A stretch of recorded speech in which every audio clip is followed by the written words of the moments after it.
Bienvenue sur Africa 24 pour cette nouvelle édition de l'Africa Tonight. Au sommaire de l'actualité, le président ougandais Yoweri Museveni a achevé sa visite au Burundi.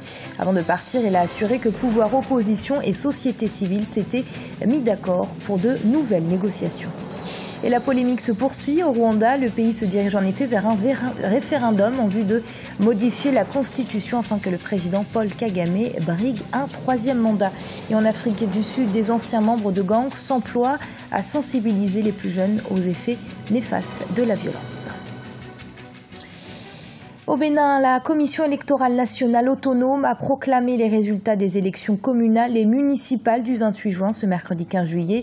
Et dans la commune d'Abomey, dans le département du Zou, les résultats donnent l'Alliance Renaissance du Bénin, Réveil patriotique, vainqueur du scrutin dans la localité. L'alliance que forme le parti des Wezewe et celui du président Janvier Yawedeu s'empare de 10 sièges sur 19. L'Alliance Union fait la Nation en obtient 7 et l'Alliance nationale pour la démocratie et le développement ainsi que l'Alliance Force Escoris pour un Bénin émergent obtiennent un siège chacun. Les différents antagonistes dans la crise burundaise vont désormais s'asseoir et négocier une sortie de crise. C'est la conclusion finale des consultations que le nouveau médiateur avait entamées depuis mardi au Burundi. Après avoir rencontré les partis politiques, la société civile et les chefs religieux, le président Yoweri Museveni a rencontré ce mercredi les anciens chefs de l'État et le camp présidentiel avant de rassembler tous les acteurs de la crise au niveau d'une plénière. Les négociations débuteront ce jeudi. Lizelsi Akizimana. Crispus Kionga, le ministre ougandais de la Défense, va désormais diriger les négociations au Burundi. Voilà la conclusion des consultations du nouveau médiateur de la crise burundaise. Le président Yoweri Museveni, en visite à Bujumbura depuis mardi 14 juillet, a rencontré tous les acteurs politiques du pays, les chefs religieux, les représentants de la société civile et les anciens chefs d'État. Le médiateur a appelé à de nouvelles négociations entre tous les acteurs de la crise burundaise à partir de ce jeudi 16 juillet. Nous venons en ce moment de terminer la plénière où il a fait une restitution sur les consultations qu'il avait organisées. Et la conclusion finale à laquelle on est arrivé est que dès demain, les diverses parties vont entreprendre des négociations sans interruption jusqu'à obtenir un accord. Et le président Museveni a dit qu'il va dépêcher son ministre de la Défense nationale qui va le représenter dans ces négociations et en cas de besoin, lui-même s'est déclaré prêt à revenir. Lors de cette visite, le président ougandais a insisté sur la formation d'un gouvernement d'union nationale, un point qui soulève des polémiques au moment où le facilitateur recommande également de ne pas toucher aux accords d'Arusha ni à la Constitution. Quand on parle du gouvernement d'union nationale, l'accord d'Arusha, la Constitution ne permettait pas de former ce gouvernement en dehors des gens qui ont été aux élections. Ça n'existe pas. C'est impossible parce que pour former ce gouvernement d'union nationale, il faut passer outre la Constitution, il faut passer outre l'accord d'Arusha et amender l'article 129 de la Constitution. L'avenir du calendrier électoral reste incertain jusqu'à la fin des nouvelles négociations. Rappelons que la première étape du processus électoral a eu lieu le 29 juin. La présidentielle a été reportée au 21 juillet et les sénatoriales toujours fixées au 24 juillet 2015. Le Parlement rwandais a examiné les pétitions favorables à un troisième mandat du président Paul Kagame ce mardi 14 juillet. Au cours de la séance, 80 députés et 24 sénateurs ont largement soutenu le vœu de la population, à savoir une continuité de la gouvernance du chef de l'État après 2017. Mais l'opposition reste formellement opposée à cette ambition. Reportage de notre correspondant Rwanda, Oliva Jacotan. 79 voix pour et un bulletin nul au niveau des députés et 23 oui contre un non chez les sénateurs. Ce sont les résultats des votes du Parlement rwandais au sujet de la pertinence des pétitions favorables à une réforme constitutionnelle. Les parlementaires ont donc majoritairement jugé recevables les demandes de près de 4 millions de Rwandais, partisans d'un troisième mandat présidentiel de Paul Kagame. Il faudrait qu'on recueille toutes ces idées de la population, qu'on voit tous ces articles qui doivent être amendés, qu'on fasse un projet de révision de la Constitution et qu'on le soumet devant l'Assemblée plénière. La décision sera prise sur la raison bien fondée d'amender la Constitution, de réviser la Constitution. Et quand elle sera votée par les deux chambres, Et c'est à ce moment-là qu'elle doit être soumise au référendum. La Cour suprême continue de statuer sur la demande de l'opposition introduite en juin dernier pour s'opposer à la réforme constitutionnelle. Une séance est même prévue le 29 juillet 2015 pour trancher définitivement cette problématique. Et l'opposition reste confiante pour la suite. Nous allons recourir aux moyens politiques, aux moyens légaux pour faire échec à cette démarche des FPR de changer la Constitution, de faire sauter ce verrou qui est l'article 101 qui empêche au président Kagame d'obliger un troisième mandat. Le dernier mandat constitutionnel du président Kagame prendra fin en 2017. Mais l'actuel locataire du palais du village Urugwiro ne s'est pas encore clairement prononcé sur son avenir politique. Et le Rwanda qui poursuit sur la voie du développement et de l'émergence et qui signe là une nouvelle performance puisque le gouvernement se classe au 7e rang en ce qui concerne l'efficacité dans la gestion publique selon le rapport mondial sur la compétitivité. Ce rapport évalue le niveau d'efficacité de la gouvernance de 144 pays du monde sur la base de critères comme le gaspillage des ressources.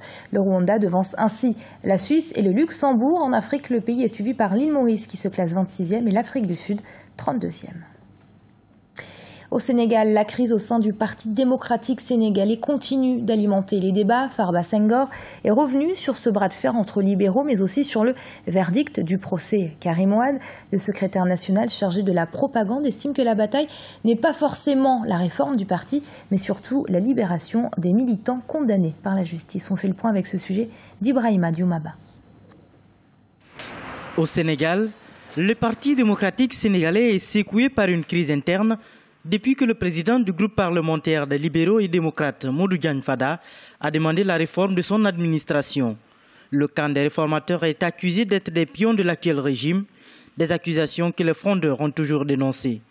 Les hommes fidèles au secrétaire général national estiment que la principale bataille aujourd'hui est la libération des militants en prison. Tout le monde ici est pour un parti toujours performant et toujours debout. Nous sommes d'accord. Mais ce que nous ne comprenons pas, c'est que la personne même, Modou Diagne Fada, dont on parle, on a noté que depuis le début, depuis que nous avons perdu le pouvoir et qu'il a été nommé président du groupe parlementaire, il ne s'est pas engagé dans la bataille du parti. Depuis la perte du pouvoir en 2012, les militants du PDS sont confrontés à des problèmes avec la justice. Le plus célèbre est la détention de l'ancien ministre de la Coopération internationale, Karim Wade, dont le procès est jugé inéquitable par ses partisans. Le groupe de travail des Nations Unies a estimé il y a quelques semaines que sa détention était arbitraire. Le président de la Cour d'appel du Sénégal, Souleymane Teliko, au nom des magistrats, a dit à Macky Sall que la CREI ne garantit pas un procès juste et équitable. Le groupe de travail des Nations Unies également a dit que Karim Wade est victime d'une détention arbitraire. Au lieu de 6 mois, il est resté là-bas 2 ans. Le Parti démocratique sénégalais a été créé par l'ancien président Abdoulaye Wade en 1974. Après 26 ans passés dans l'opposition, il est passé au pouvoir en mars 2000. Aujourd'hui, ce parti est miné par la transhumance politique et les querelles de leadership. Pour calmer les frondeurs, le secrétaire général national, Maître Abdoulaye Wade, a réaménagé le bureau en y intégrant les contestataires. En Afrique du Sud, les anciens membres de gangs luttent contre les violences dans les rues. À travers le projet Ceasefire, ces derniers sensibilisent les plus jeunes sur les effets désastreux de la violence. Idlet Mirabel Bissou. Dans la ville du Cap en Afrique du Sud, les anciens membres de gangs luttent contre la violence. Derrière la façade de l'emblématique montagne du Cap et ses attractions touristiques, les gangs de rue font la loi dans la zone de la ville, considérée comme l'une des plus dangereuses du pays. Le projet Ceasefire tente une nouvelle approche pour arrêter la violence des gangs qui, chaque année, font des centaines de morts. En 1991, j'ai été condamné à une peine de prison de 18 ans pour avoir tué 9 personnes.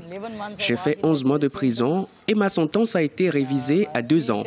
Je suis sorti le 11 novembre 1993. J'ai compris que Dieu venait de me donner une nouvelle chance et je l'ai saisie.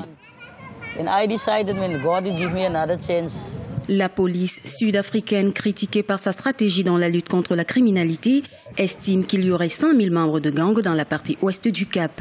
Les Flats, comme ils sont appelés localement, sont nés dans les années 1950 dans le cadre d'une politique de déplacement forcé des Noirs sud-africains hors des grandes villes. Marginalisée socialement et économiquement, la région est devenue un terrain propice aux activités criminelles. Le projet Ceasefire, qui regroupe des anciens membres de gangs, axe son activité sur la sensibilisation dans les rues dans le but d'arrêter la violence armée. Ceasefire a eu un impact sur ma vie et je suis toujours occupé à travailler avec les gars, changer leur vie, changer leur manière de penser. Tout ce que je peux faire pour eux, je le fais parce que je voue une passion à travailler avec les gens. Le projet financé par la ville du Cap forme des membres de la communauté qui comprennent la culture des gangs. Ces derniers servent de médiateurs dans les conflits, apaisent les tensions et constituent désormais un maillon indispensable dans la lutte contre la violence des gangs dans les rues de l'une des villes les plus touristiques de la nation arc-en-ciel, le Cap.